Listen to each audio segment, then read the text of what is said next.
Next on Worcester News Tonight, Governor Charlie Baker visits central Massachusetts to help one town better prepare for climate change. Plus, possible sites for a new Dougherty High School are discussed, but it seems there's still plenty of debate on where the school will go.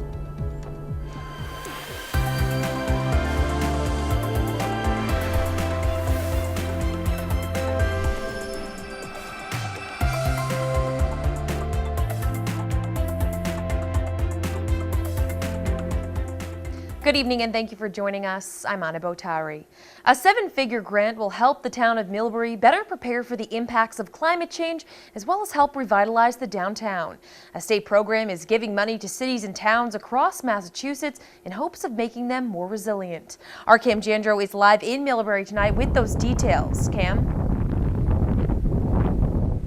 Anna, this grant is something the town of Millbury has been trying to get for a few years now, and it's just phase one in a multi-year project in hopes of making the town more green and efficient, as well as fixing the downtown aesthetically. And earlier today, the governor was in town and helped move that initiative forward. Governor Charlie Baker visits Millbury and announces a $1 million grant, which will help the town of Millbury plan for climate change. We're all going to be dealing with an increasing level of volume and frequency when it comes to precipitation. And we've been working with communities all over the Commonwealth on strategies to deal with this. The plan will address storm water drainage issues and water quality in the Blackstone River. It also includes the beautification of the downtown area with improved sidewalks, streetlights, and storefronts. The town hopes these improvements can lead to future economic development. It really is going to transform the look and the feel of Millbury Center. It's going to make it a place where people want to come, they want to spend their money. Director of Planning and Development Lori Connors says in total their project is estimated to cost $1.8 million. Connors points to the recession 10 years ago as motivation behind transforming downtown Millbury. Only the minimum was being done as far as maintenance is concerned, so weeds were everywhere and the downtown was looking rather blighted. Millbury's grant is part of the state's Municipal Vulnerability Preparedness Program, which will provide $12 million to cities and towns across Massachusetts. We have a governor in the administration that doesn't deny the existence of climate change, that realizes it's an impact. It sends a message that this whole issue around how to deal with frequency and severity when it comes to storms isn't just a coastal issue. It's going to be an issue that everybody's going to have to deal with. Now, the town of Millbury still needs $400,000 in order to start construction. They're hoping to hear back from the grant whether or not they'll have that money, and if they do, they'll be able to start construction sometime this fall, and they're hoping to finish in the first half of next year. We're live in Millbury tonight. I'm Cam Jandro, Worcester News Tonight. Well, Governor Charlie Baker also responding to tweets sent out by President Donald Trump. The president is facing backlash after writing multiple congresswomen of color need to go back and fix the totally broken and crime-infested places they came from. The governor condemned the tweet, saying a public figure like the president should not say those things. It's important that you listen to everybody, you respect everybody. You're not going to agree with everybody, but you're a public servant. And in my view, that means you carry yourself in a certain way. And I thought the president's tweets were both shameful and racist, and that there's really no place in public discourse for that kind of language. In his tweet, the president referred to 4 congresswomen, including Massachusetts' Ayanna Pressley. It was a warmer day in the city Tuesday, and temperatures are only expected to rise later this week and into the weekend. A doctor from UMass Memorial Healthcare wants to make sure people are taking the proper precautions before heading out into the heat. Dr. John Broach says staying hydrated is one of the most important things you can do. He also suggests taking breaks out of the direct sun, wearing a hat, and sunscreen. If people do not follow these recommendations, Dr. Broach says they can be at risk for mild to severe heat illness. Things you want to look out for, dangerous signs are actually when you stop being able to sweat, when you stop being able to cool yourself with perspiration. Anytime that somebody is confused or has an altered mental status, definitely want to get those people into a cool environment and into medical care as soon as possible. Dr. Broach also says drinking alcohol, being outside for long periods of time, and significant physical activity increase the risk of heat-related illness. Worcester police are asking for the public's help as they investigate a shooting, sending a man to the hospital.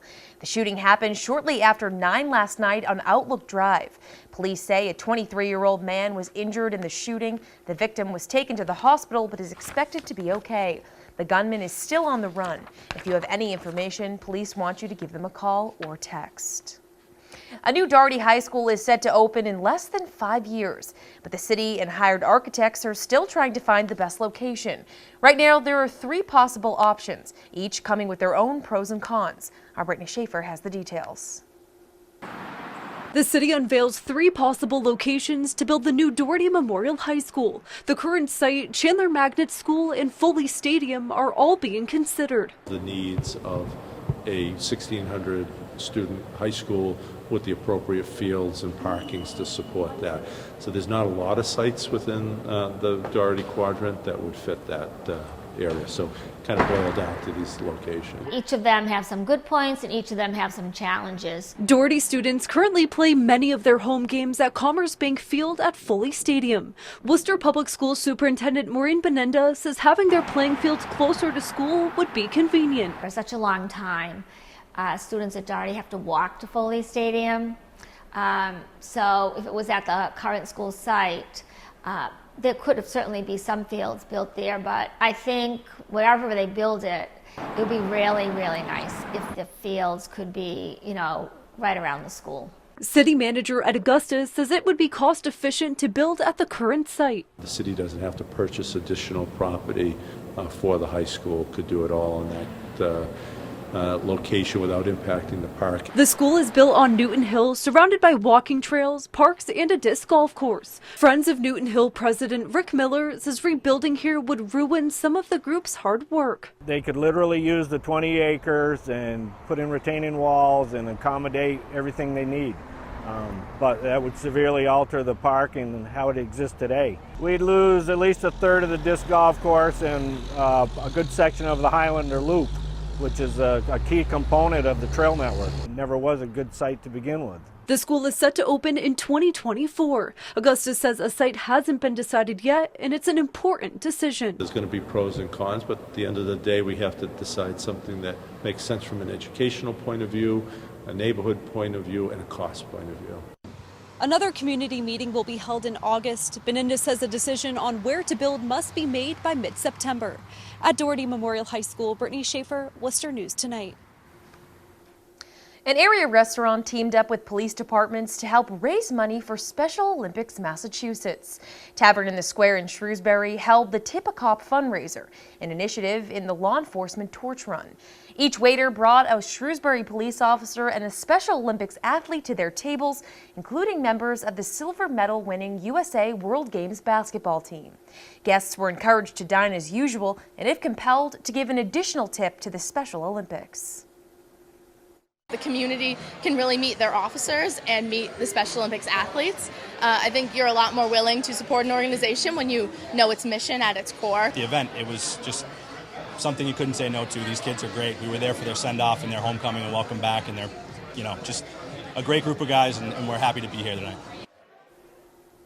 Special Olympics says their fundraising goal for tonight's event is $5,000. Events were also held at restaurants in Northborough, Boston, Burlington, Littleton, and Lowell. Today is the 50-year anniversary of the first manned mission to the moon. Worcester has a special connection to the flight. Dr. Robert Goddard invented the liquid-fueled rocket decades earlier here in central Massachusetts. Our Rosalind Flaherty has the story.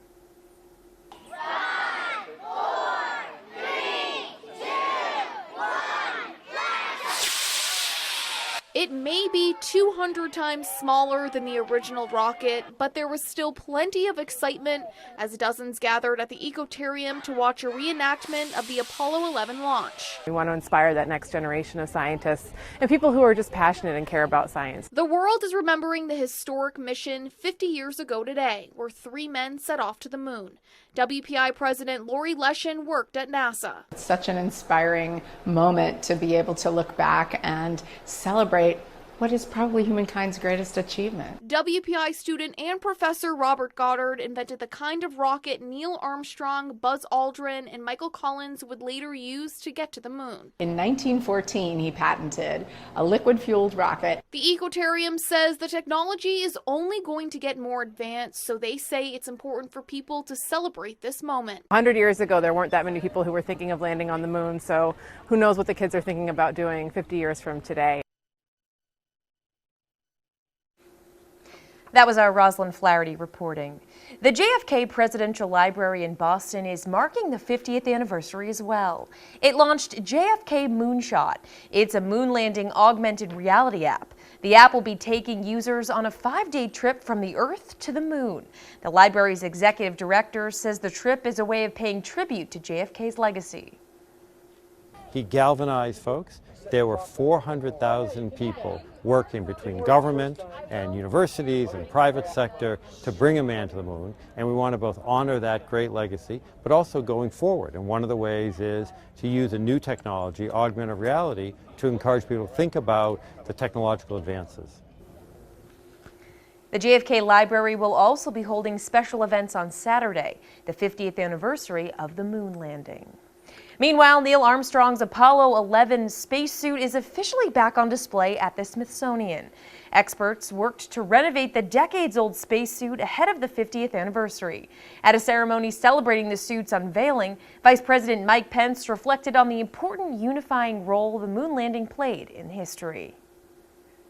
On top of the contributions to science and human understanding, for that brief moment, the man who wore this suit brought together our nation and the world. If you want to check out the suit, you can visit the Air and Space Museum in Washington, D.C. It's the first time in 13 years the suit has been on display. WWE Smackdown Live is taking over Worcester tonight. Superstars will be in the ring at the DCU Center. This is the brand's first show coming out of Extreme Rules. Tuesday, superstar Ali stopped by the studio to discuss what people can expect at tonight's show. WWE is everything you want it to be. We have comedy, we have action, we have storytelling. It is live action Broadway, you know, and you've got these spectacular athletes in these high pressure situations where we really don't know what's going on. It's a classic story of good versus evil, light versus dark. And it looked like WWE played out in front of a big crowd tonight in Worcester.